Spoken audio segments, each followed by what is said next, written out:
Auzu billahi minash shaitani rajim. Bismillahir rahmanir rahim. Ẹ káàsán, ẹ kúrọ̀lẹ́, ẹ káalẹ́. Ṣàlàáfíà ni mo bá yín. Yes, continue to subscribe and God will continue to bless you. Who waited to subscribe? Mo dúpẹ́ lọ́wọ́ yín.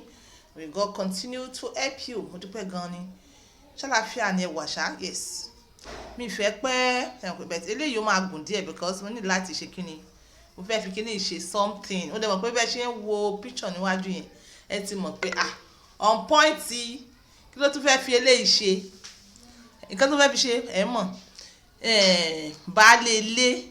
Kí ni àǹfààní pé ẹ ní ọkọ́, ẹ ní àdá, ẹ kó lọ sóko ẹ mọ́ lò, ọkọ yín àdá yín ogun ni ó ṣọ́ọ̀tì ni ẹ mọ́ lò. Kí ni àǹfààní tó bá wá yá àwọn tó ní ààyè tẹ́ tí ń ṣoko, ṣé wọn ò ní gba ààyè yẹn lọ́wọ́ yín fún ẹlòmíì tó mọ̀ lò?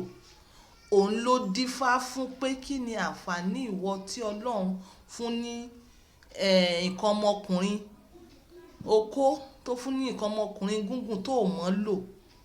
Kí ni àǹfààní? Ìwọ tọ́lọ́run bá sì jogún kékeré fún tó bá mọ̀ lò, ẹ dákun, èwo ló dáa jù? Èwo ló dáa jù? Kí wọ́n fún yàn ní nǹkan kékeré kó sì mọ̀ lò, kó sì múnú ìyàwó rẹ̀ dùn, kó sì ṣe bó ṣe fẹ́, tó sì so èso rere, ṣé kò dáa? Òun ló tún wá dífá fún pé nǹkan tí ò sọnù ẹ mọ̀ wá káàkiri. Nǹkan tí ò sọnù ẹ mọ̀ wá káàkiri. Òun ni èmi on point by two mo fi wá lọ research, mo fi wá padà wá ní látọ̀dọ̀ journals of àwọn urologists pé kí ni wọ́n ti ẹ̀ ń pè ní kékeré, kí ni wọ́n ń pè ní okó kékeré, kí ni wọ́n ń pè ní nǹkan ọmọkùnrin kékeré. Ṣé ẹ pé mùsùlùmí ní modest ní gbogbo ẹ̀, so màá mọ̀ fi modest mọ̀ apply, màá mọ̀ sábà mọ̀ pé ní nǹkan ọmọkùnrin, ẹ mọ̀ bínú. Pé kí ni nǹkan ọmọkùnrin, kí ni wọ́n refer sí kékeré, kí ni wọ́n refer sí average, kí ló dé pé àwọn èèyàn fi wá ń dààmú káàkiri. Mo wá find out pé ọ̀pọ̀lọpọ̀ yín nǹkan tó sọnù lẹ́ ń wá, ọ̀pọ̀lọpọ̀ yín average ni ẹ wà, even above average. Kí là ń pè ní average? 50% ni wọ́n pè ní average. So yé yín, 50% wọ́n pè ní average. So mo fẹ́ kí ẹ mọ̀ bá mi ká lọ dẹ́kí tó wá tẹ̀síwájú. Ṣé ẹ rí kí ní nǹkan ọmọkùnrin náà shape oríṣiríṣi ló wà. Ibi tá a research dé ni shape oríṣiríṣi ló wà, shape oríṣiríṣi ló wà. Ìwọ tó bá dàgbà tó bá shape tọ́lọ́run fún ẹ gbà bẹ́ẹ̀, tó dẹ̀ ti jẹ́ pé ó le normal, tó dẹ̀ ń ṣe iṣẹ́ tó ń fẹ́ normal, ò ní problem. Bẹ́ẹ̀ tó dẹ̀ láti máa sọ fáwọn òbí pé láti kékeré ẹ mójútó àwọn ọmọ. Tó bá jẹ́ pé ọmọ ó lọ gba bí kọ́nà tí ò yẹ kó gbà, tẹ́ bá tọ àwọn tó mọ̀ jù yín lọ, ó ṣeéṣe kí wọ́n sọ fún yín pa eléyìí problem ni o, eléyìí kò yẹ ṣe problem, ẹ mọ̀ tẹ̀síwájú bẹ́ẹ̀ bọ́lọ̀ ṣe dáa ni. Tó bá jẹ́ pé nǹkan tó lè correct nígbà yẹn, wọ́n á yẹ ti correct ẹ̀. Àmọ́ ó bà ní kò bàjẹ́. Òun náà lọ́lọ́run fi bá wa ṣe irú àwọn urologists, kọ́lọ́run mọ́ bá wa dúpẹ́ fún wọn. Òun náà lọ́lọ́run fi ṣe irú èmi on point by two, nítorí pé àwọn mi tó bá wà lábúlé wọ́n mọ̀ gbọ́rọ̀ mi mọ̀ pé àṣọ kìíní ó látúnṣe wà láìtẹ̀láì, ó látúnṣe. So kò sí nǹkan tó ń bọ̀ lókè tílẹ̀ ògbà, ẹ mọ̀ para yín. Àwọn kan tó ń commit suicide, àwọn tó ti commit suicide wọ́n kàn para wọn for nothing. Ẹ mọ̀ para yín for nothing. Everything is solution now. Ẹ jẹ́ ká mọ̀ bá mi ká lọ. Kí ni àwọn ọ̀jọ̀gbọ́n yìí, àwọn ọ̀mọ̀wé yìí, àwọn èèyàn tó náà bá mi dúpẹ́ fún yìí, kí ni wọ́n wá sọ nínú research tá a sọ ni pé wọ́n ní measurement ọ̀nà méjì ni. Ẹ measure gúngùn, ẹ dẹ̀ measure bó ṣe fẹ̀ sí. Gbogbo ẹ̀ náà ló lórúkọ tí wọ́n pè ní olóyìnbó, wọ́n pè ní bó ṣe fẹ̀ sí yẹn wọ́n pè ní glint, wọ́n ní circumferences ẹ̀ ní circumferences ní of the ó yẹ kó yé yín bó ṣe fẹ̀ sí. Glint ni is the circumferences of the nǹkan ọmọkùnrin bó ṣe fẹ̀ sí, ó yẹ kó yé yín. So nísìn ọ̀nà méjì lẹ́ ti measure ẹ̀ measure ẹ̀ nígbà tí kò tí ì le, ẹ̀ sì measure ẹ̀ nígbà tó ti le, kó tó di pé ẹ sọ wípé títè mí mọ̀ ní problem o ni mo fẹ́ sọ fún yín. Kí tó wá sọ wípé títí yín ó mọ̀ ní problem o, tẹ́ fi lọ sọ́dọ̀ àwọn tá à ń sọ yìí, o mo fẹ́ kọ yín. Tó bá kéré jù náà problem ni, bó ṣe level tó kéré jù tó fi jẹ́ problem, tẹ́ fi dọ́dọ̀ àwọn urologists, òun náà ni mo fẹ́ sọ yìí. Àwọn urologists dẹ̀ ní ẹ máa rí wọn ní general hospital ní Nàìjíríà wa yìí, any general hospital ẹ máa rí wọn. Àti dúpẹ́ lọ́dọ̀ Ọlọ́run wọ́n ti wà nísìn bí wọn ò bá tiẹ̀ pọ̀ wọ́n ti wà dáadáa Nàìjíríà wa. Wọ́n bá sì jẹ́ pé ìlú àwọn ilé òyìnbó ni wọ́n pọ̀ everywhere kó làwọn lè wà ní kọ̀lọ̀kọ̀lọ̀ yàrá yín ní ojú títì nílùú ìlú òyìnbó. Àmọ́ bí ẹ lọ general hospital ẹ rí wọn. So kí ni wá ní average? Kí ni average? Kí ni average fífẹ̀ ní rand yẹn? Kí ni average ẹ̀? Tí kò bá ti le kí ni average tí wọ́n sọ tí àwọn ọ̀jọ̀gbọ́n yìí sọ wọ́n ní 3.66 inches. Fífẹ̀ rẹ̀ ká sọ wípé fífẹ̀ rẹ̀ ẹ mọ́ bínú mo sábà lo kíní àwọn instrument mi náà ni fífẹ̀ rẹ̀ lélẹ̀ bá fífẹ̀ rẹ̀ ká pé fífẹ̀ rẹ̀ mò ń bọ̀ má sì measure ẹ̀. Fífẹ̀ rẹ̀ wọ́n ní average ẹ̀ ìpè o wà ní average o mọ́ wọ́ọ́rí ara rẹ̀ wọ́n ní gbọ́dọ̀ jẹ́ 3.66 tàbí measure ẹ̀ bá a ṣe measure ẹ̀ ní sàárì 3.66 ní average ní rand ẹ̀ nìyẹn. That is to say tí kò bá tí le kí ni measurement rand ẹ̀ ó ní average ní 3.66. Tí kò bá tí le ṣóyé yín tó bá ti le kí ni measurement rand ẹ̀ ní average kí ló yẹ kó ló gbọ́dọ̀ jẹ́ ó gbọ́dọ̀ jẹ́ 4.59 ṣóyé yín kan tí mò ń sọ tó yé yín. Tí kò bá tí le average measurement wọ́n ní kí ló yẹ kó jẹ́ kó tó mọ̀ sọ pé títí ẹ̀ mọ̀ ní problem.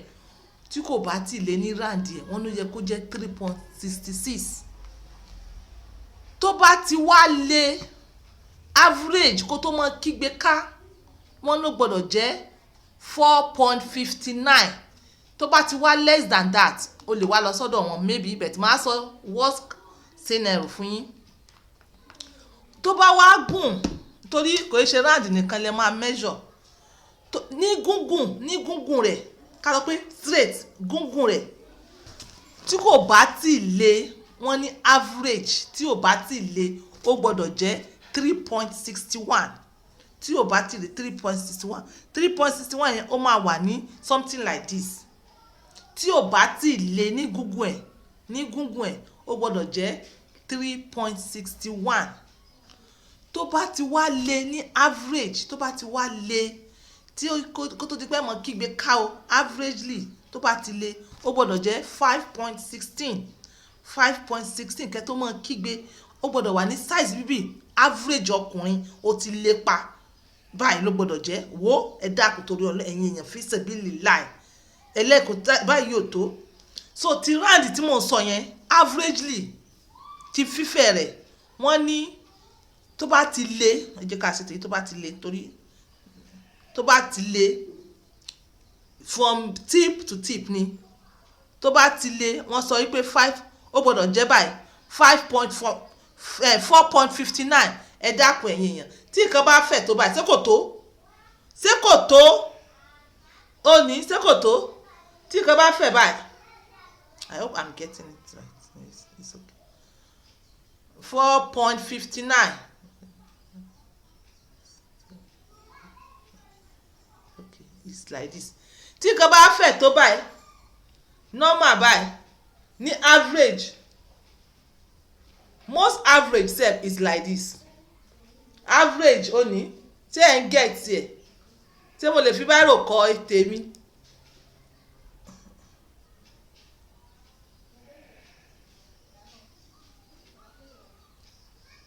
Kò ṣó àmọ́ ẹ̀yin yẹn ṣe báyìí bẹ́ẹ̀ rí báyìí ṣe bẹ́ẹ̀ rí báyìí tó bá ti le average fífẹ̀ rẹ̀ gbọ́dọ̀ rí báyìí kí fífẹ̀ rẹ̀ rí báyìí ìwọ tí o bá ní tape rule that is 4.59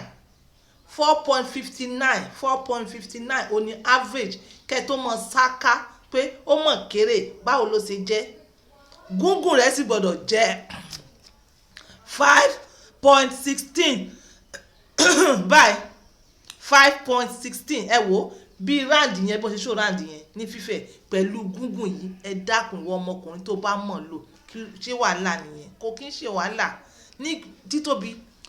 So tó bá wá tí le o tó bá tí le ní average tó gbọ́dọ̀ sáká tí ò tí le tó bá rí báyìí 3.61 something like this. tó bá wá rí báyìí tó bá ti le kò burú jù, tó bá ti le tó bá wá le tó bá wá rí báyìí ẹ lọ mú tape rule or ruler tó bá ní inches ẹ máa fi get ẹ. tó bá wá di pé ó wá fẹ́ ní problem tó ti wò pé eléyìí ó kéré jù 1.6 tí ò bá le 1.6 ó kéré less than 2 tí ò bá ti le 1.6 tí ò bá ti le ó ti ní problem nìyẹn 1.6 ó ti ní problem nìyẹn urologist lè máa lọ. tó bá wá nà tán tí ò bá wá wọ 3 inches tó nà tán nù ó ti nà tán òní ó ti nà tán kò wọ 3 wá dé ọ̀dọ̀ urologist. àwọn ni wọ́n mọ nǹkan tí wọ́n ṣe. ẹ jẹ́ kí n sọ fún yín wọ́n wà Nàìjíríà kò dẹ̀ kí n ṣe surgery gbẹ̀mígbẹ̀mí wọ́n lè help yín. èyí tó bá ń jẹ́ kó ṣe medication wọ́n fún yín medication, èyí tó bá ṣe kó jẹ́ surgery ó máa ṣe surgery.